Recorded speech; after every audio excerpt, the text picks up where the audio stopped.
Good afternoon students. आज हम लोग मैट्रिक्स पढ़ने जा रहे हैं, matrix and determinants. Matrix and determinants.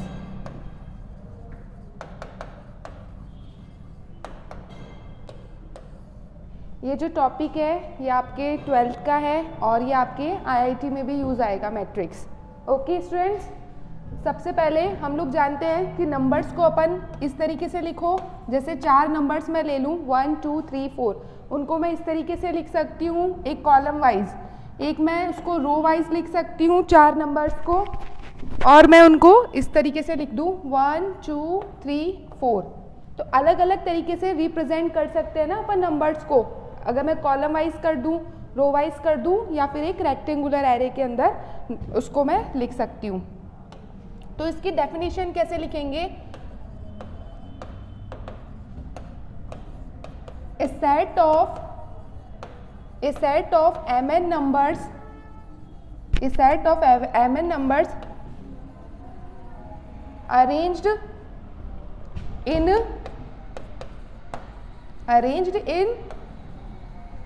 rectangular array form. Rectangular array form is called matrix, is called matrix।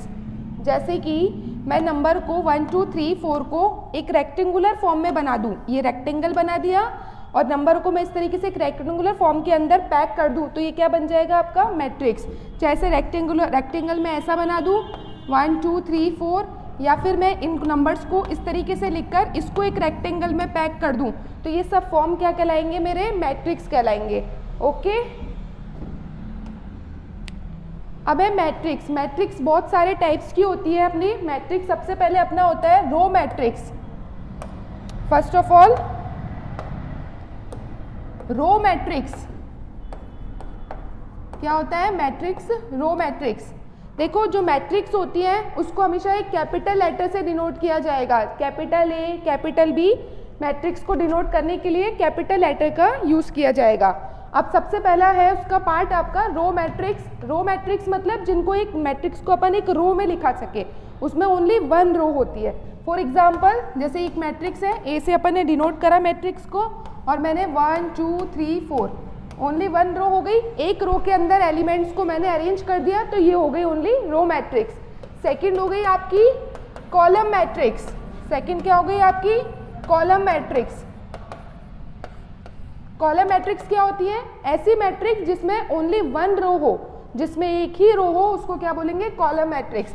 For example जैसे मैंने ऐसे लिख दिया 1 2 3 4, ये हो गया इसका कॉलम। एक ही कॉलम है ना इसके अंदर, इसके अंदर क्या हो गया आपका? एक कॉलम हो गया। एक रो, इसके अंदर एक रो हो गई और इसके अंदर एक कॉलम हो गया। जैसे कि मैं आपसे पूछूं कि इस मैट्रिक्स का ऑर्डर क्या होगा, इस मैट्रिक्स का ऑर्डर क्या होगा, तो सबसे पहले ऑर्डर निकालने के लिए अपन क्या करते हैं, उसमें कितनी नंबर ऑफ रो हो, कितनी नंबर ऑफ रो हो मल्टीप्लाई उसमें कितने नंबर ऑफ कॉलम हो, m into N, where m क्या हो गया? नंबर ऑफ रोज, और n क्या हो गया? Number of column. जैसे मेरे को ये एक रो मैट्रिक्स बनाई, क्या होती है रो मैट्रिक्स? जिसमें ओनली 1 रो होती है। तो मुझे इसका ऑर्डर निकालने के लिए बोले तो ऑर्डर क्या होगा? सबसे पहले उसका नंबर ऑफ रो आएगा, फिर नंबर ऑफ कॉलम आएगा। इसमें नंबर ऑफ रो कितनी है?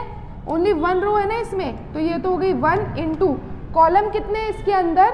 ये इसके कॉलम्स होते हैं। ये क्या होते हैं? इसके कॉलम्स। तो कॉलम्स कितने इस मैट्रिक्स में? 4 कॉलम्स है।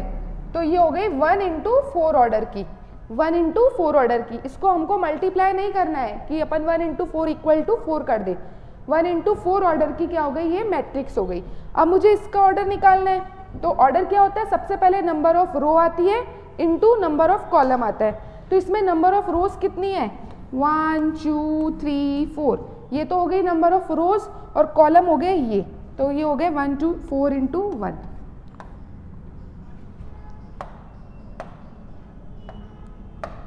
4 इंटू 1, तो इसका ऑर्डर कितना हो गया आपका? 4 इंटू 1 ऑर्डर की मैट्रिक्स हो गई।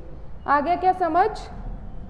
4 इंटू 1 ऑर्डर की मैट्रिक्स हो गई। तो नंबर 1 क्या था? रो मैट्रिक्स जिसमें ओनली 1 रो हो, और नंबर ऑफ कॉलम क्या हो गया?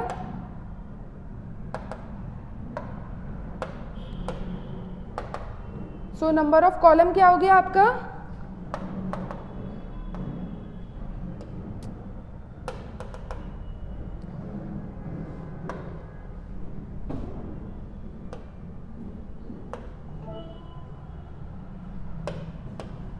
नंबर ऑफ कॉलम क्या हो गया इसमें, नंबर ऑफ रो तो 1 हो गई और number of column 4 number of column हो गए, तो इसका ऑर्डर कितना हो गया 1 क्रॉस 4 का। और इसमें नंबर ऑफ रोज कितनी हो गई 1 2 3 4 और कॉलम कितने हैं 1, तो इसका 4 क्रॉस 1 ऑर्डर हो गया। समझ गए। थर्ड जो होती है, थर्ड जो आपका टाइप है वो है स्क्वायर मैट्रिक्स का। थर्ड जो टाइप है वो है आपका स्क्वायर मैट्रिक्स का। स्क्वायर मैट्रिक्स क्या होती है, जिसमें नंबर ऑफ रोज और नंबर ऑफ कॉलम्स क्या हो, इक्वल हो। ऐसी मैट्रिक्स जिसमें नंबर ऑफ रोज और नंबर ऑफ कॉलम्स इक्वल होते हैं उसको क्या बोलते हैं, स्क्वायर मैट्रिक्स बोलते हैं। मतलब इसमें m इज इक्वल टू क्या होता है n, number of rose, m क्या है यहाँ पे नंबर ऑफ रोज और n क्या है नंबर ऑफ कॉलम्स। अगर नंबर ऑफ रोज और नंबर ऑफ कॉलम्स आपके इक्वल आ जाएंगे तो ऐसे मैट्रिक्स को क्या बोलेंगे, स्क्वायर मैट्रिक्स कहेंगे। क्या बोलेंगे, स्क्वायर मैट्रिक्स कहेंगे। जैसे एक मैट्रिक्स ले ली मैंने, इसमें मैंने 1 2 3 4 इस तरीके से लिख दिया, तो इसमें नंबर ऑफ रोज कितनी है 1 2, ये तो हो गई आपकी रोज और ये हो गए आपके कॉलम्स। सो कितनी ऑर्डर की हो गई ये 2 क्रॉस 2 ऑर्डर की, तो ये हो गई आपकी स्क्वायर मैट्रिक्स। ठीक है ना। देखो इस जनरल फॉर्म क्या होता है मैट्रिक्स के लिखने का, general form of matrix, general form of matrix एक बार देख लो आप। मैट्रिक्स का जनरल फॉर्म क्या होता है लिखने का, पहले तो इसको कैपिटल ए से तो अपन डिनोट किया करते हैं, उसके बाद में अंदर जो लिखते हैं वो लिखेंगे a i j of m cross n, a i j of m cross n. इसका क्या मतलब है, इसके हर एक एलिमेंट को अपन ए आई जे से डिनोट करेंगे। ये होता है मैट्रिक्स का एड्रेस, ये होता है मैट्रिक्स का एड्रेस, और ये वाला होता है, ये तो हो गया आपका, ये तो हो गया आपका मैट्रिक्स का एड्रेस और ये हो गया आपका मैट्रिक्स का ऑर्डर, ये हो गया आपके मैट्रिक्स का ऑर्डर। ठीक है ना। जैसे कि मुझे इसको जनरल फॉर्म में लिखना है तो मैं क्या लिखूंगी, ए आई जे। ए आई जे का क्या मतलब है, आई का मतलब तो है कि वो कौन से कॉलम पर है और जे का मतलब है कि उसकी रो कौन सी है। जैसे कि ये जो एलिमेंट है 1, ये कौन से नंबर ऑफ रो पे, फर्स्ट रो पर है, और कॉलम कौन सा है इसका फर्स्ट है, तो इसके एलिमेंट को मैं कैसे दिखाऊंगी A11, A11। क्यों, क्योंकि इसका नंबर ऑफ रो कौन सा है 1 और नंबर ऑफ कॉलम भी कौन सा है 1, तो इसका रिप्रेजेंटेशन करेंगे A11 से। ये जो एलिमेंट है 2, ये कौन सी रो पर है, फर्स्ट रो पर है, पर कॉलम कौन सा है सेकंड, तो इसको कैसे दिखाएंगे A12, A12। फिर देखो ये एलिमेंट कौन सा है, सेकंड रो पर है और कॉलम कौन सा है फर्स्ट, तो A सेकंड रो और फर्स्ट कॉलम A21। और जो ये वाला एलिमेंट है ये सेकंड रो और सेकंड ही कॉलम, सबसे पहले तो रो लिखना है फिर कॉलम लिखना है, ऑर्डर में भी और एड्रेस में भी।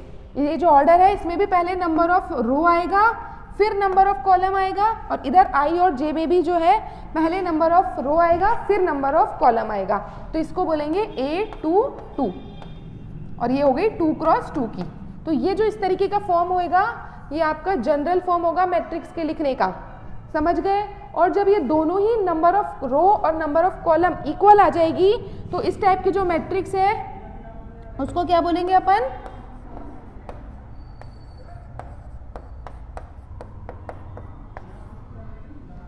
स्क्वायर मैट्रिक्स बोलेंगे। उसको क्या बोलेंगे, स्क्वायर मैट्रिक्स बोलेंगे। उसको क्या बोलेंगे अपन, एक स्क्वायर मैट्रिक्स बोलेंगे। ठीक है ना। उसके बाद में जो चौथा फॉर्म होता है मैट्रिक्स का वो होता है स्केलर मैट्रिक्स। क्या होता है, स्केलर मैट्रिक्स। स्केलर से पहले आप ऐसा समझ लो, स्केलर को लिखने से पहले आप लिख लो डायगोनल मैट्रिक्स। डायगोनल मैट्रिक्स क्या पढ़ेंगे अपन, डायगोनल मैट्रिक्स।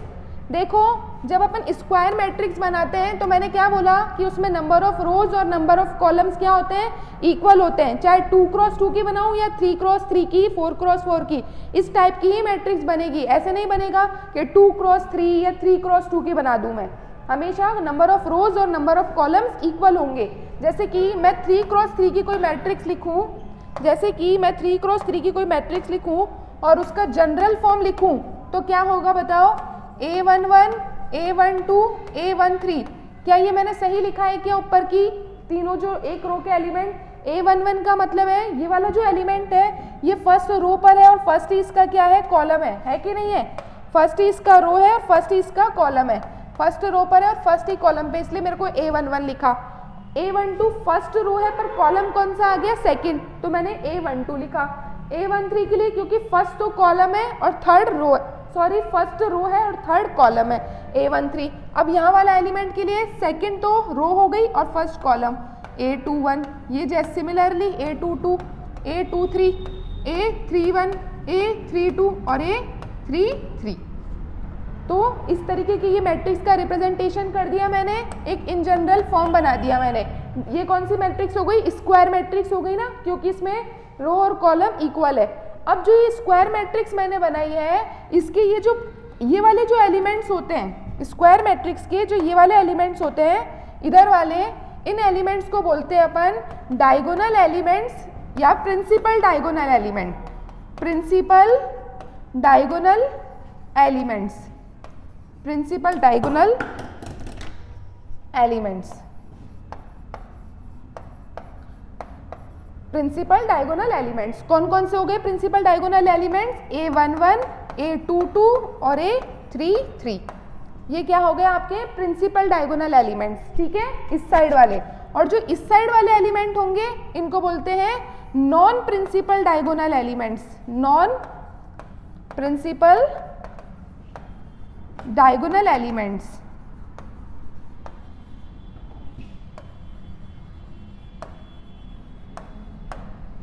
जो डायगोनल एलिमेंट्स निकलेंगे प्रिंसिपल डायगोनल एलिमेंट्स, वो हमेशा एक स्क्वायर मैट्रिक्स में ही निकलेंगे, ठीक है। तो ये आपके हो गए डायगोनल एलिमेंट्स जो कि स्क्वायर मैट्रिक्स में हमको देखने को मिलेंगे, समझ गए। अब अपन पढ़ सकते हैं डायगोनल मैट्रिक्स। डायगोनल मैट्रिक्स कौन सी मैट्रिक्स होती है? सबसे पहले तो डायगोनल मैट्रिक्स क्या होती है, एक स्क्वायर मैट्रिक्स होती है। अभी मैंने बताया क्योंकि जो डायगोनल एलिमेंट्स है वो स्क्वायर मैट्रिक्स में ही निकलेंगे। अब डायगोनल मैट्रिक्स कौन सी होती है? ऐसी स्क्वायर मैट्रिक्स जिसके ओनली डायगोनल में ही एलिमेंट्स हो और अदर सब एलिमेंट्स क्या हो जाए, आपके जीरो हो जाए, बाकी सब एलिमेंट्स क्या हो जाए, जीरो हो जाए। ऐसी मैट्रिक्स को क्या बोलते हैं, डायगोनल मैट्रिक्स। फॉर एग्जाम्पल जैसे एक मैट्रिक्स लिखूं मैंने A, 3 क्रॉस 3 की एक मैट्रिक्स बना दी मैंने। अब मैंने उसके डायगोनल में ही एलिमेंट्स डालने, जैसे मैंने यहाँ डाल दिए 1 2 3 और बाकी जगह पे मैंने क्या लगा दिए, सब जगह जीरो लगा दिया, बाकी सब जगह जीरो लगा दिया। ऐसी मैट्रिक्स को क्या बोलते हैं अपन, डायगोनल मैट्रिक्स बोलते हैं, ठीक है, जिसके ओनली डायगोनल ये एलिमेंट्स, अभी मैंने बताया ना ये डायगोनल के एलिमेंट होते हैं, तो ये डायगोनल में ही एलिमेंट हो, बाकी सब जगह क्या हो जाए, एलिमेंट जीरो हो जाए, बाकी सब जगह एलिमेंट क्या हो जाए, जीरो। तो ऐसी मैट्रिक्स को क्या बोलते हैं, डायगोनल मैट्रिक्स बोलते हैं, ठीक है। उसके बाद में जो 5th पार्ट होता है आपका, वो होता है आपका स्केलर मैट्रिक्स का। स्केलर मैट्रिक्स का, स्केलर मैट्रिक्स क्या होती है, देखो जो डायगोनल मैट्रिक्स थी उसको सबसे पहले स्क्वायर होना जरूरी है, वैसे जो स्केलर मैट्रिक्स है इसको पहले एक डायगोनल मैट्रिक्स होना जरूरी है। क्लियर ये चीज। स्केलर मैट्रिक्स क्या होती है, वो डायगोनल मैट्रिक्स जिसमें डायगोनल में एक फिक्स एलिमेंट हो, जिसके डायगोनल में एक फिक्स एलिमेंट हो। ऐसा ना हो जैसे इसमें मैंने एक डायगोनल मैट्रिक्स बनाई थी, क्या बोला था, डायगोनल मैट्रिक्स जिसमें डायगोनल में एलिमेंट हो, पर इसमें क्या बोल रही हूँ, डायगोनल में तो एलिमेंट हो पर एक फिक्स एलिमेंट हो। जैसे कि मैंने डायगोनल में एक के एलिमेंट डाल दिया, के, तो सब जगह के ही रहना चाहिए, ऐसे नहीं यहाँ पे के डाला, यहाँ पे कुछ और, यहाँ पे कुछ और। डायगोनल में एक फिक्स एलिमेंट, इक्वल एलिमेंट होना चाहिए। हो सकता है ये कुछ भी हो जाए, ऐसा हो -2 -2 -2 0 0 0 0 0 0 इस तरीके से हो, पर एक फिक्स एलिमेंट होना चाहिए। एक स्केलर मैट्रिक, एक स्केलर एलिमेंट कोई फिक्स एलिमेंट होना चाहिए जो कि तीनों जगह पर इक्वल हो। ये जरूरी नहीं है कि ये स्केलर मैट्रिक्स 3 ऑर्डर की हो, 4 ऑर्डर की, 5 ऑर्डर की, कितने भी ऑर्डर की हो सकती है, पर हर जगह पर जो डायगोनल है वहां पे एलिमेंट क्या रहना चाहिए, इक्वल रहना चाहिए। क्लियर है ये चीज। और जो आपका कौन सा टाइप था, सिक्स्थ टाइप जो एलिमेंट है मैट्रिक्स है वो होती है आइडेंटिटी मैट्रिक्स।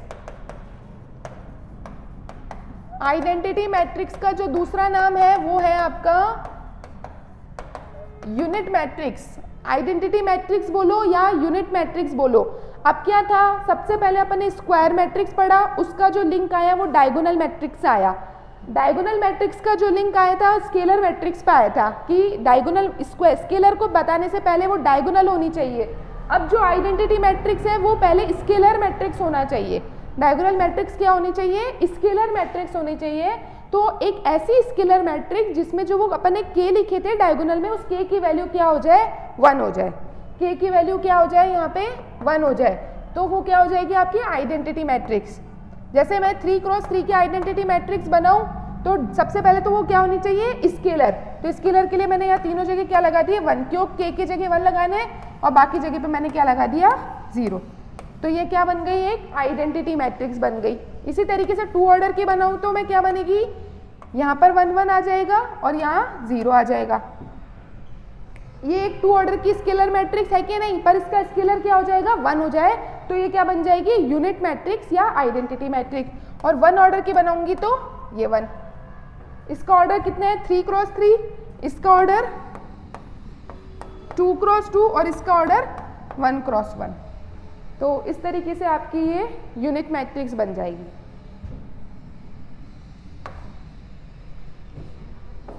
सर आ गए क्या वो स्टूडेंट, हाँ नहीं, अच्छा बना। आइडेंटिटी मैट्रिक्स हो गई आपकी। आइडेंटिटी मैट्रिक्स के बाद में आता है आपका null matrix.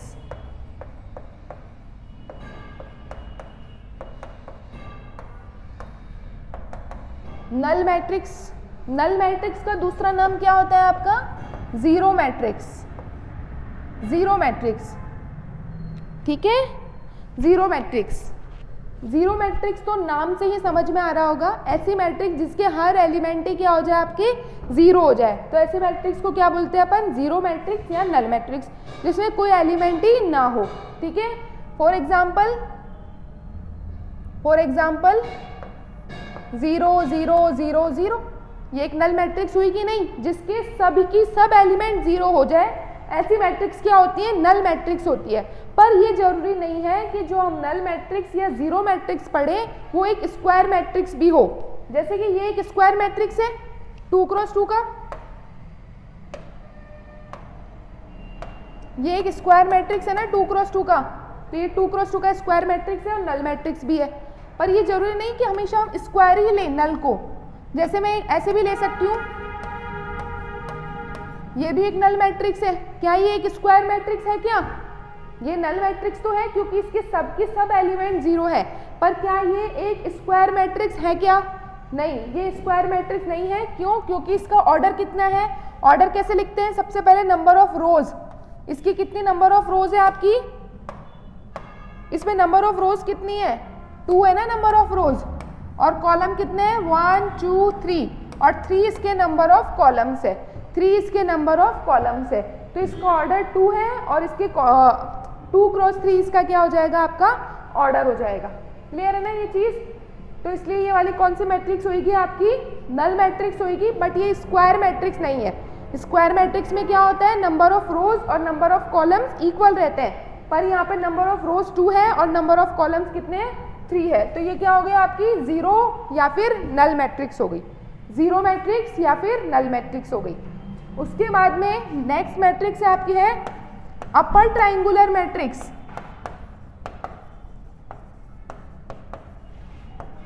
Upper triangular matrix,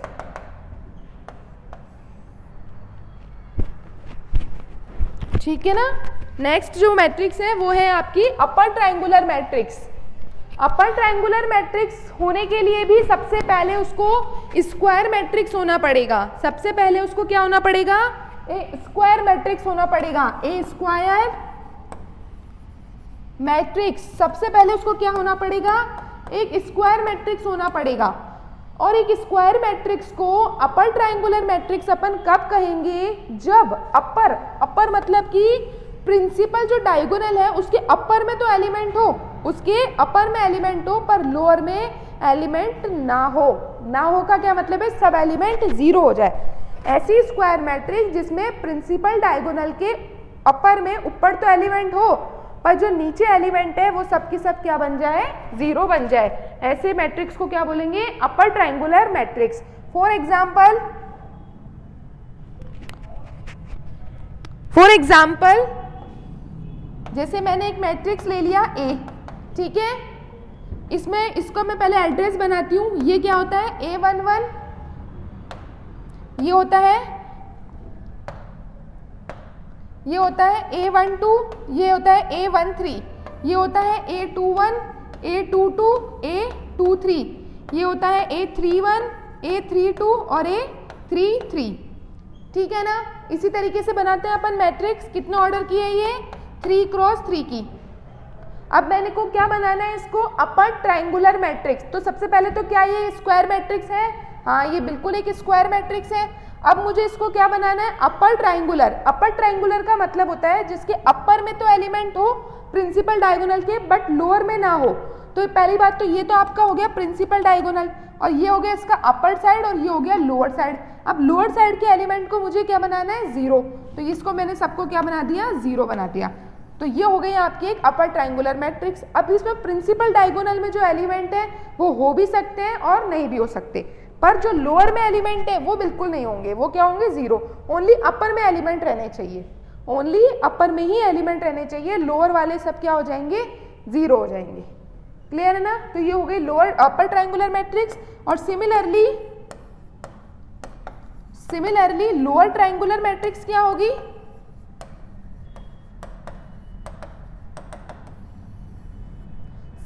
lower triangular matrix क्या होगी, लोअर ट्रायंगुलर मतलब जिसमें लोअर में ही एलिमेंट हो, ऐसी मैट्रिक्स, ऐसी स्क्वायर मैट्रिक्स। सबसे पहले तो ये भी क्या होगी, स्क्वायर मैट्रिक्स होगी। तो ऐसी स्क्वायर मैट्रिक्स जिसके लोअर में एलिमेंट हो, किसके लोअर में, प्रिंसिपल डायगोनल के लोअर में एलिमेंट हो और अपर में एलिमेंट ना हो। लोअर में एलिमेंट हो और अपर में एलिमेंट ना हो, जैसे कि A11, A22 और A33। तो इधर तो एलिमेंट हो पर जो यहाँ जो एलिमेंट लेते हैं अपन वो क्या बन जाए, आपके तीनों की तीनों जीरो बन जाए। और ये A21, A31 और A32 ये वाले एलिमेंट रह जाए, ठीक है ना, ये वाले एलिमेंट रह जाए। A square matrix is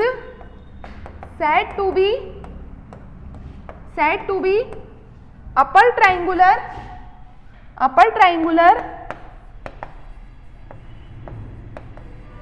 if Aij equal to 0 for every I is less than j। देखो अपर ट्रायंगुलर मैट्रिक्स और लोअर ट्रायंगुलर मैट्रिक्स की डेफिनेशन भी आप लिख सकते हैं। क्या बोला मैंने कि वो Aij जीरो होंगे जिनके लिए ये जो I है वो j से क्या हो, छोटा हो।